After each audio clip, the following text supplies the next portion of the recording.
اگر قحط دور نہ ہوا تو رعایا کا غم انہیں مار ڈالے گا۔ ایک دن ایک شخص سے پانی مانگا، اس کے پاس شہد تھا، اس نے وہی پیش کر دیا۔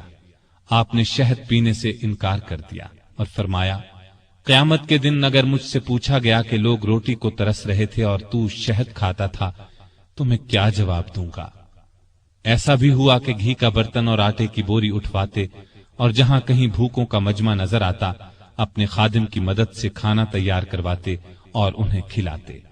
دیہاتوں میں جاتے، وہاں اونٹ ذبح کرتے، گوشت، آٹا اور کپڑے لوگوں میں تقسیم کرتے۔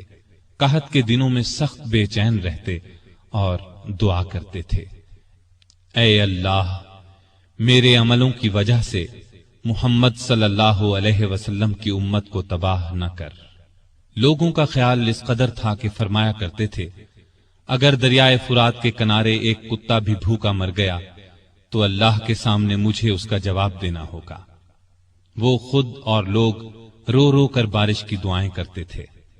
آخر ایک دن نبی صلی اللہ علیہ وسلم کے چچا عباس رضی اللہ عنہ اور دوسرے مسلمانوں کو لے کر نکلے اور نہایت عاجزی سے ان الفاظ میں دعا کی، اے اللہ، پہلے تو ہم اپنے نبی صلی اللہ علیہ وسلم کے وسیلے یعنی نبی کی دعا کے وسیلے سے تجھ سے دعا کیا کرتے تھے، اب ہم تجھ سے اپنے نبی کے چچا کے وسیلے یعنی چچا کی دعا کے وسیلے سے دعا کرتے ہیں کہ ہم پر بارش نازل فرما۔ ابھی یہ دعا ہو رہی تھی کہ آسمان پر بادل چھا گئے اور ایسی موسلا دھار بارش ہوئی کہ ہر طرف پانی ہی پانی نظر آنے لگا۔ اس بارش نے خشک کھیتوں میں جان ڈال دی اور قحط دور ہو گیا۔ بیت المقدس کی فتح کے بعد شام میں قیصاریہ کا شہر باقی رہ گیا تھا، اس پر ابھی تک رومیوں کا قبضہ تھا۔ بحیرہ روم کے ساحل پر ایک بہت بڑا شہر تھا۔ یہ مہم امیر معاویہ کے سپرد کی گئی، انہوں نے شہر کو فتح کیا۔ 80,000 رومیوں میں سے بہت کم زندہ بچے۔ اب پورے شام پر اسلام کا جھنڈا لہرانے لگا۔ اس زمانے میں مصر کا ملک بھی رومی حکومت کے ماتحت تھا۔ 18 ہجری میں حضرت عمر نے حضرت عمرو بن عاص رضی اللہ عنہ کو 4,000 کا لشکر دے کر مصر روانہ کیا۔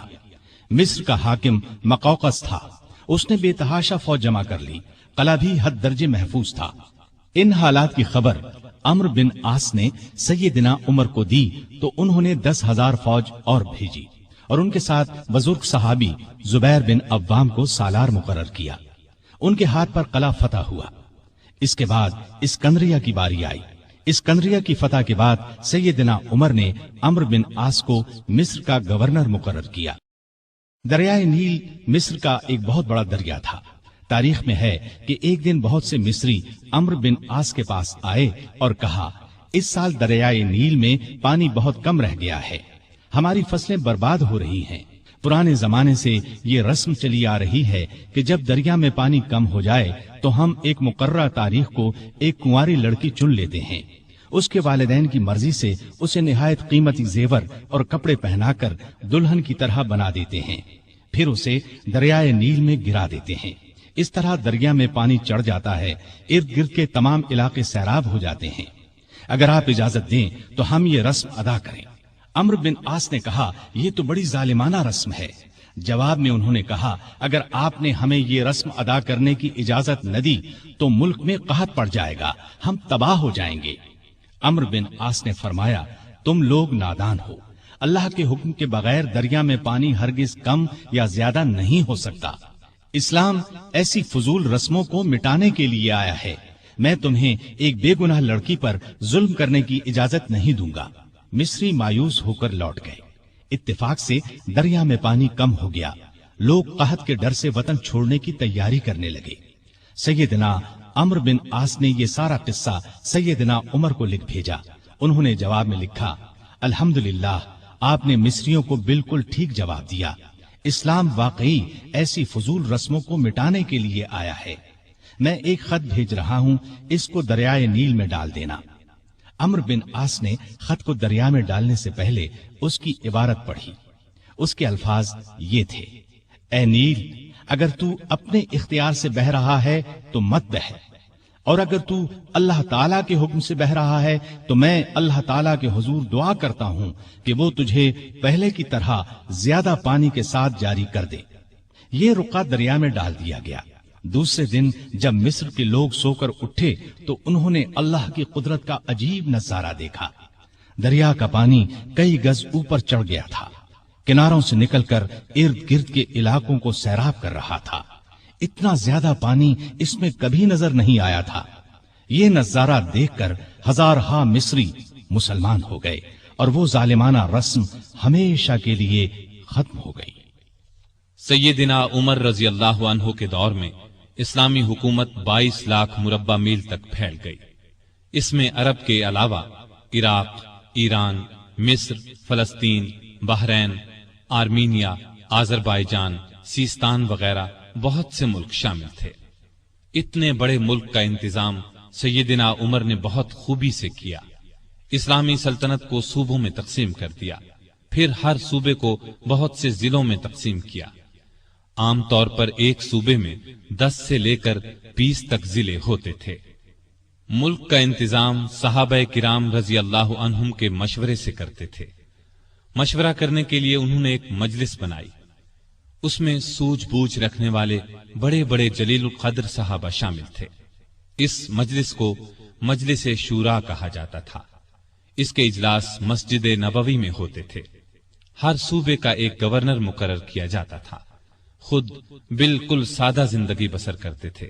یہی ہدایت گورنروں کو تھی۔ عہدے داروں کی نگرانی خود کرتے تھے۔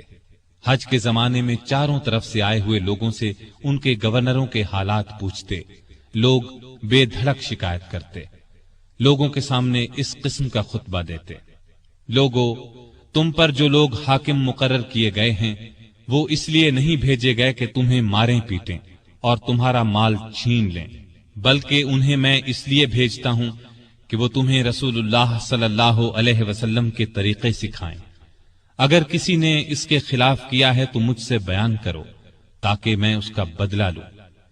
لوگوں کو عام اجازت تھی کہ وہ کسی وقت بھی اپنی شکایت پیش کر سکتے تھے۔ ایک مرتبہ مصر کے ایک غریب شخص نے شکایت کی کہ گورنر کے بیٹے نے بلا وجہ اسے پیٹا ہے۔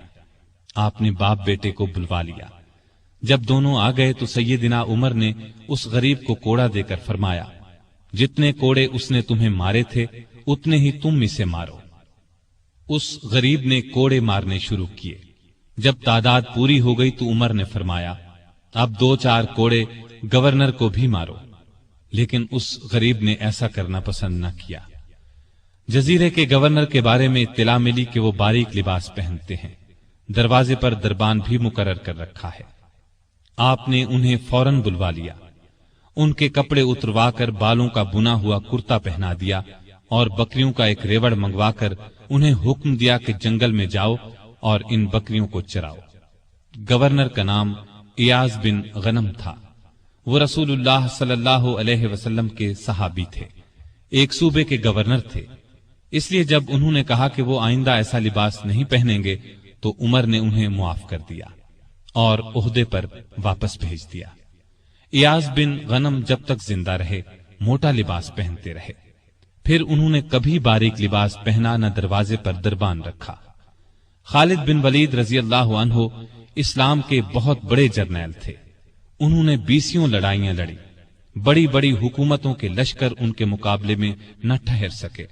سیدنا عمر کے زمانے میں جب خالد بن ولید فتوحات پر فتوحات حاصل کر رہے تھے تو عین اس حالت میں عمر نے انہیں سپہ سالاری سے معزول کر دیا۔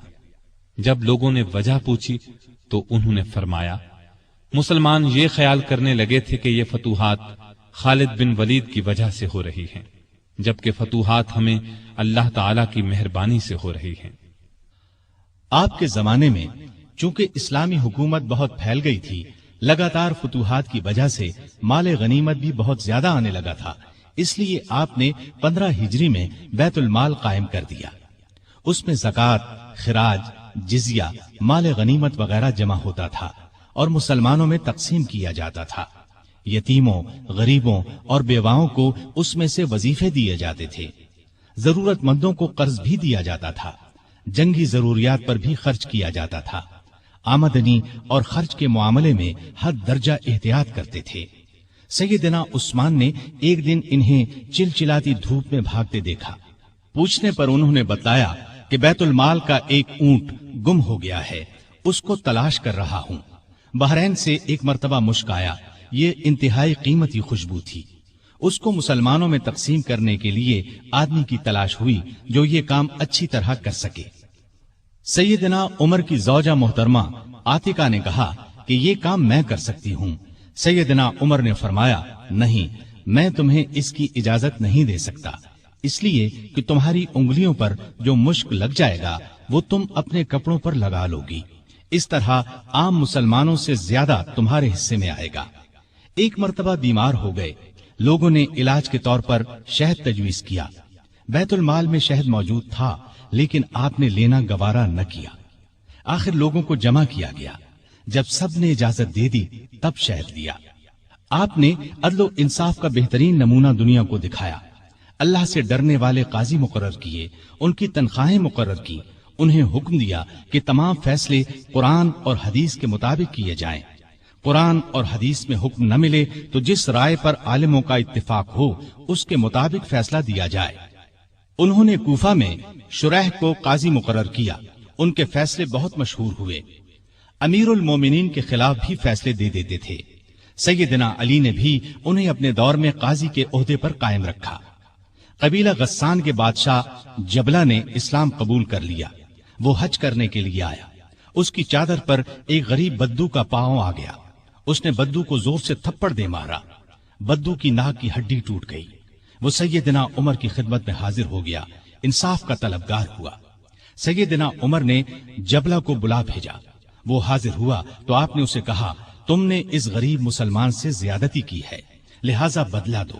یہ غریب تمہیں اس جگہ تھپڑ مارے گا جس جگہ اس کے منہ پر تھپڑ لگا ہے۔ ہاں، اگر تم اس سے معافی مانگ لو اور یہ معاف کر دے تو اور بات ہے۔ جبلہ نے کہا، مجھے ایک دن کی مہلت دی جائے تاکہ میں غور کر سکوں۔ جبلہ کو ایک دن کی مہلت مل گئی۔ وہ وہاں سے فرار ہو کر شام چلا گیا اور دوبارہ عیسائی مذہب اختیار کر لیا۔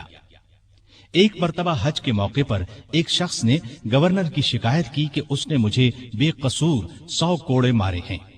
سیدنا عمر رضی اللہ عنہ نے شکایت درست پائی تو حکم دیا، تم بھی اسے 100 کوڑے مارو۔ ایک عیسائی کسان نے شکایت کی کہ اس کے کھیتوں سے مسلمان فوج گزری ہے جس سے اس کا نقصان ہوا ہے۔ آپ نے بیت المال سے اسے 10,000 درہم دینے کا حکم دیا۔ سیدنا عمر فاروق نے عام لوگوں کو منع کر دیا کہ وہ شریعت کے کسی مسئلے پر اپنا فیصلہ دیں۔ اس کام کے لیے انہوں نے فتوے جاری کرنے کا محکمہ قائم کیا۔ فتوے دینے والے بزرگوں کے نام یہ ہیں: سیدنا عثمان، سیدنا علی، سیدنا عبد الرحمن بن عوف، سیدنا ابی بن قعب، سیدنا معاذ بن جبل، سیدنا زید بن ثابت، سیدنا ابو درداء، سیدنا ابو ہریرہ رضی اللہ تعالی عنہم۔ سیدنا عمر رضی اللہ تعالی عنہ نے پولیس کا محکمہ قائم کیا۔ رعایا کی خبرگیری رکھنے کے لیے راتوں کو گشت لگایا کرتے تھے۔ ملک شام کے سفر سے لوٹ رہے تھے کہ ایک بڑھیا نظر آئی۔ اس سے پوچھا کہ بڑی بی، عمر کے بارے میں کچھ معلوم ہے؟ وہ بولی، ہاں، سنا ہے شام گیا ہوا ہے، اللہ اس سے سمجھے، آج تک اس نے مجھے پھوٹی کوڑی تک نہیں دی۔ اسے معلوم نہیں میں کتنی تنگی سے گزارا کر رہی ہوں۔ سیدنا عمر نے یہ سن کر فرمایا، بڑی بی، تم نے جا کر عمر کو اپنا حال بتایا؟ بڑھیا نے کہا، اگر اسے رعایا کا حال معلوم نہیں تو خلافت کیوں کرتا ہے؟ سیدنا عمر فاروق رضی اللہ عنہ یہ سن کر رو پڑے۔ پھر اس سے پوچھا، تم کیا لے کر عمر کو معاف کر سکتی ہو؟ اس نے کہا، اگر مجھے 25 دینار مل جائیں تو معاف کر دوں گی۔ آپ نے اسی وقت اسے 25 دینار دے دیے۔ وہ خوش ہو کر دعائیں دینے لگی، اللہ عمر کو معاف کرے، اس پر اپنی رحمت نازل کرے۔ بعد میں سیدنا عمر رضی اللہ عنہ نے اس کا وظیفہ مقرر فرما دیا۔ ایک رات گشت کے دوران میں چند بچوں کے رونے کی آواز سنی۔ معلوم ہوا کہ بچے بھوکے ہیں اور ماں نے انہیں بہلانے کے لیے ہانڈی میں صرف پانی ڈال کر آگ جلا رکھی ہے۔ آپ اسی وقت خادم اسلم کے ساتھ بیت المال گئے، آٹا، گوشت، گھی اور کھجوریں نکال کر خادم سے فرمایا، یہ تمام چیزیں میری کمر پر رکھ دو۔ اسلم نے عرض کیا، آپ کیوں تکلیف کرتے ہیں، میں اٹھا لیتا ہوں۔ آپ نے فرمایا، نہیں، قیامت کے دن میرا بوجھ تم نہیں اٹھاؤ گے۔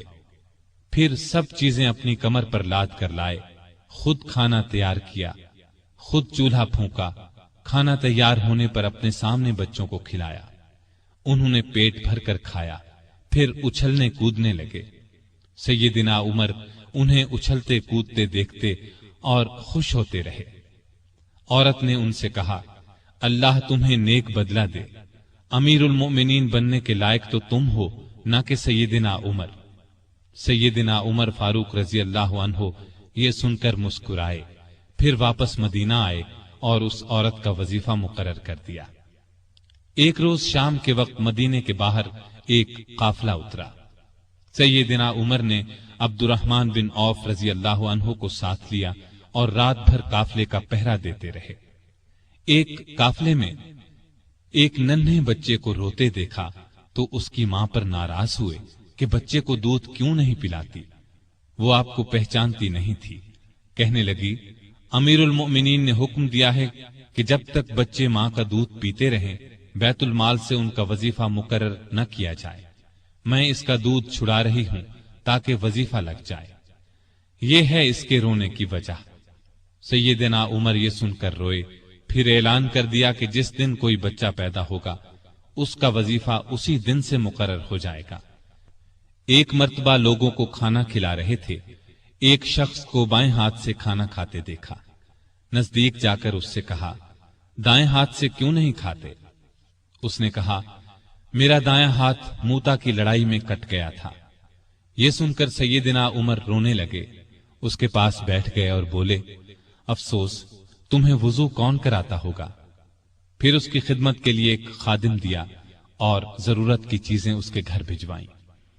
ایک رات گشت کے دوران میں ایک عورت کی آواز سنی، وہ اپنی بچی سے کہہ رہی تھی، دودھ میں پانی ملا دے۔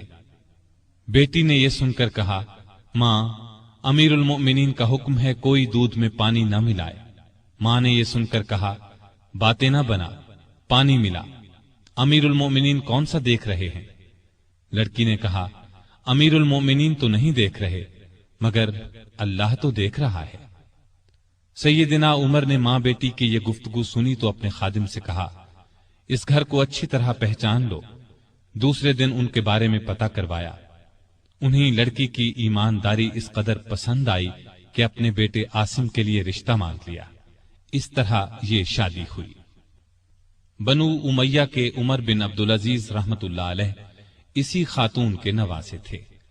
انہیں عدل و انصاف، سادگی، پرہیزگاری کی وجہ سے دوسرا عمر کہا جاتا ہے۔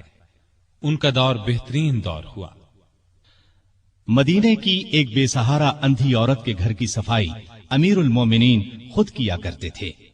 رسول اللہ صلی اللہ علیہ وسلم کے ایک صحابی سعید بن یربوع کی آخری عمر میں بینائی جاتی رہی۔ ان کے لیے ایک خادم مقرر کیا جو انہیں مسجد تک لاتا تھا۔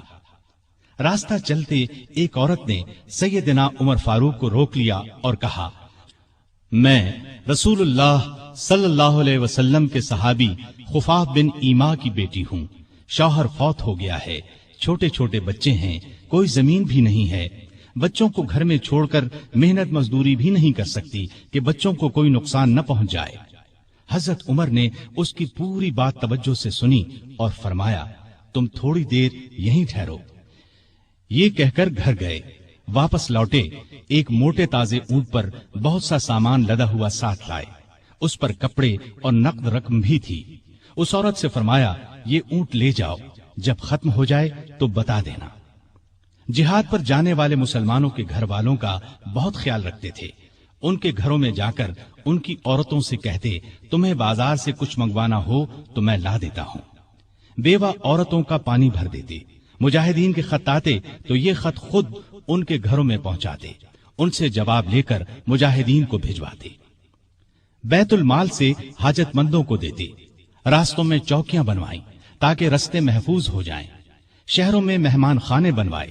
ملک میں جگہ جگہ نہریں کھدوائیں جن سے آپاشی آسان ہو گئی، سڑکیں اور پل بنوائے، نئے شہر بسائے، قریباً 4000 مسجدیں تعمیر کروائیں، حرم کعبہ کو وسیع کروایا، مسجد نبوی کو وسیع کروایا، مردم شماری کا نظام رائج کیا، سکہ جاری کیا، سن ہجری قائم کیا، جنگوں کا سلسلہ بڑھا تو فوجی نظام قائم کیا، فوجیوں کی تنخواہیں مقرر کی، مجاہدین کے بیوی بچوں اور غلاموں کے لیے وظیفے مقرر کیے، فوج کو 2 حصوں میں تقسیم کیا، ایک باقاعدہ فوج جو ہمیشہ محاذوں پر رہتی تھی، دوسری رضاکار فوج، یہ لوگ عموماً گھروں میں رہتے تھے، ضرورت پڑنے پر انہیں محاذ پر بھیجا جاتا، ان کی تنخواہیں باقاعدہ فوج سے کم تھیں۔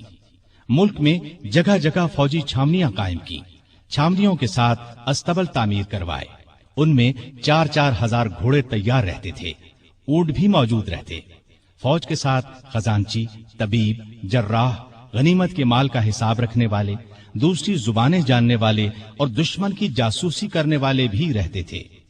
فوج کی تعلیم کا بھی انتظام کیا، فوج کو یہ ہدایات تھیں کہ دشمن سے جو عہد کرو اس کو پورا کرو، بچوں، عورتوں، بوڑھوں اور راہبوں کو قتل نہ کرو، مال غنیمت میں خیانت نہ کرو، آبادیوں کو ویران نہ کرو، پھلدار درختوں کو نہ کاٹو، جو لوگ جنگ میں قیدی بنا لیے جائیں انہیں ان کے قریبی رشتہ داروں سے جدا نہ کرو، لڑائی میں مارے جانے والوں کے ہاتھ پاؤں، ناک کان نہ کاٹو، قرآن اور حدیث کی تعلیم عام کر دی۔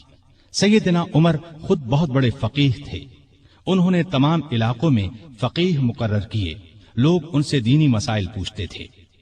ان کے زمانے میں اسلام کی بہت اشاعت ہوئی، غیر مسلموں سے اچھے سلوک کی وجہ سے بھی اسلام بہت تیزی سے پھیلا، انصاف کا دامن کسی قیمت پر نہیں چھوڑتے تھے۔ شام میں مسلمانوں کو مسجد بنانے کے لیے ایک زمین کی ضرورت پیش آئی، زمین ایک یہودی کی تھی، مسلمانوں نے زمین اس سے خریدنا چاہی لیکن یہودی نے انکار کر دیا، مسلمانوں نے زبردستی زمین پر قبضہ کر کے مسجد بنا لی، یہودی نے سیدنا عمر سے شکایت کی، سیدنا عمر فاروق نے حکم دیا کہ مسجد ناجائز طریقے سے بنائی گئی ہے، اسلام اس کی اجازت نہیں دیتا، مسجد کو گرا کر زمین یہودی کو دے دی جائے۔ چنانچہ زمین یہودی کو واپس دے دی گئی، اس نے اس جگہ اپنا مکان بنا لیا۔ سیدنا عمر فاروق رضی اللہ عنہ دعا کیا کرتے تھے کہ اے اللہ مجھے اپنی راہ میں شہادت نصیب فرما، مجھے اپنے رسول کے شہر میں موت دے۔ خلافت کے 11ویں سال اللہ تعالیٰ نے ان کی یہ دونوں دعائیں پوری کر دیں۔ ذی الحج 23 ہجری میں حج کے لیے مکہ گئے۔ آپ جب حجر اسود کو بوسہ دیتے تو کہتے تھے، اے حجر اسود، میں جانتا ہوں کہ تو ایک پتھر ہے، تو نہ نفع دے سکتا ہے اور نہ نقصان۔ اگر میں نے رسول اللہ صلی اللہ علیہ وسلم کو تیرا بوسہ لیتے ہوئے نہ دیکھا ہوتا تو میں تیرا بوسہ نہ لیتا۔ یہ سیدنا عمر کی توحید کا کمال نمونہ ہے۔ حج سے فارغ ہو کر اس مہینے کی آخری تاریخوں میں واپس لوٹے۔ جمعے کے دن مسجد میں خطبہ دیا جو بہت طویل تھا، اس میں لوگوں کو بہت نصیحتیں کی۔ اس خطبے میں آپ نے ایک خواب کا ذکر کیا اور فرمایا، میں سمجھتا ہوں میری موت کا وقت آ پہنچا ہے۔ اس کے ساتھ ہی خلافت کے بارے میں کچھ ایسی باتیں بیان کی جن سے معلوم ہوتا تھا کہ آئندہ ہونے والے خلیفہ کے بارے میں پریشان ہیں۔ مدینے میں مغیرہ بن شعبہ کا ایک غلام تھا، یہ ایرانی تھا، اچھا کاریگر تھا، اس کا نام ابو لؤلؤ فیروز تھا۔ ایک دن سیدنا عمر سے شکایت کی کہ میں دن بھر کام کر کے جو کچھ کماتا ہوں میرا آقا اس میں سے بہت زیادہ رقم لے لیتا ہے، اس میں کمی کرا دیں۔ سیدنا عمر نے پوچھا، تم کون سا کام جانتے ہو؟ اس نے کہا، میں لوہار بھی ہوں، بڑھئی بھی ہوں اور بیل بوٹے بھی بنانا جانتا ہوں۔ سیدنا عمر نے دریافت کیا، تمہارا آقا تم سے روزانہ کتنی رقم لیتا ہے؟ اس نے کہا، 2 درہم روزانہ۔ اس پر سیدنا عمر نے فرمایا، تم جو کام جانتے ہو اس کے مقابلے میں تو یہ رقم زیادہ معلوم نہیں ہوتی۔ اس پر ابو لؤلؤ ناراض ہو کر چلا گیا۔ اگلے دن ابو لؤلؤ فجر کی نماز سے پہلے مسجد میں چھپ کر بیٹھ گیا۔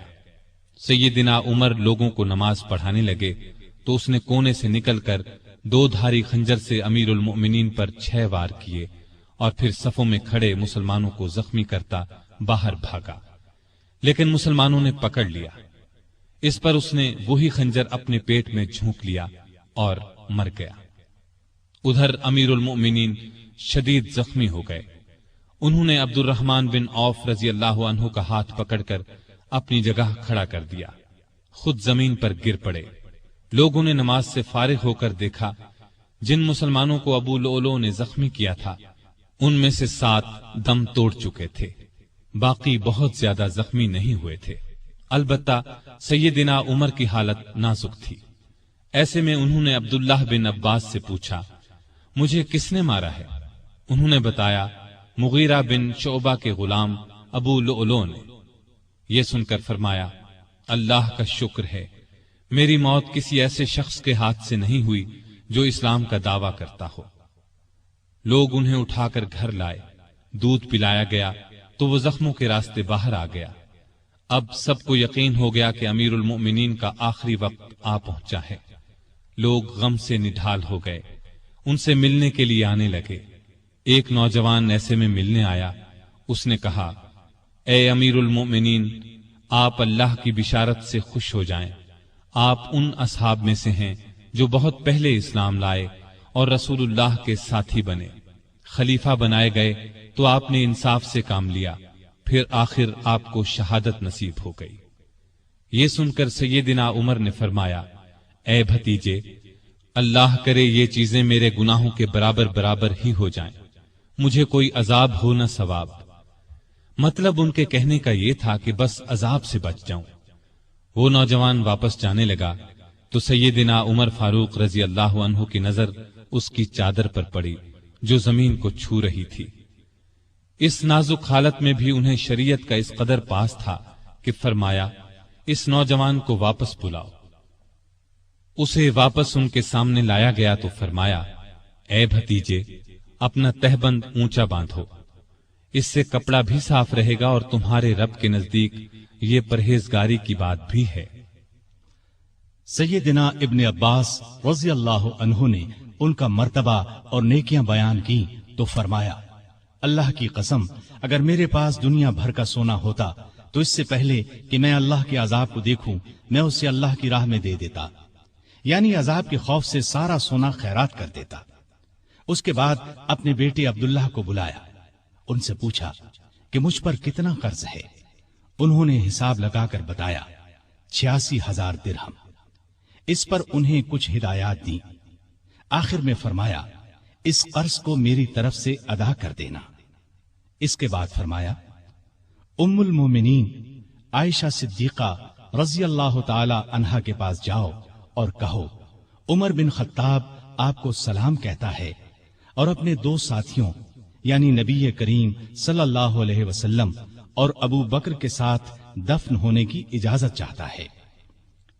عبداللہ بن عمر عائشہ صدیقہ کی خدمت میں حاضر ہوئے۔ وہ اس وقت سیدنا عمر کے صدمے میں رو رہی تھی۔ ان کا پیغام سن کر فرمایا، یہ جگہ میں نے اپنی قبر کے لیے رکھی تھی، لیکن اپنے آپ پر عمر کو ترجیح دیتی ہوں۔ سیدنا عبداللہ یہ جواب سن کر واپس آئے اور سیدنا عمر کو ان کا جواب بتایا۔ آپ نے اللہ کا شکر ادا کیا، پھر فرمایا، میں مر جاؤں تو میرا جنازہ اٹھا کر وہاں لے جانا اور انہیں سلام کر کے ایک بار پھر عرض کرنا، عمر بن خطاب اجازت طلب کرتا ہے، اگر اجازت دے دیں تو مجھے اندر لے جا کر دفن کر دینا، اور اگر انکار کر دیں تو عام مسلمانوں کے قبرستان میں دفن کر دینا۔ حالت جب زیادہ نازک ہو گئی تو فرمایا، خلافت کا حقدار عثمان، علی، زبیر، عبد الرحمن بن عوف اور سعد بن ابی وقاص رضی اللہ عنہم سے زیادہ کسی کو نہیں سمجھتا۔ رسول اللہ صلی اللہ علیہ وسلم بھی وفات تک ان سے خوش تھے۔ ان میں سے جسے خلیفہ چن لیا جائے اس کی اطاعت کرنا۔ پھر اپنے بعد ہونے والے خلیفہ کو وصیت کی کہ مہاجرین اور انصار سے اچھا سلوک کرنا، جو لوگ ہماری پناہ میں آ گئے ان کی جانوں اور مالوں کی حفاظت کرنا،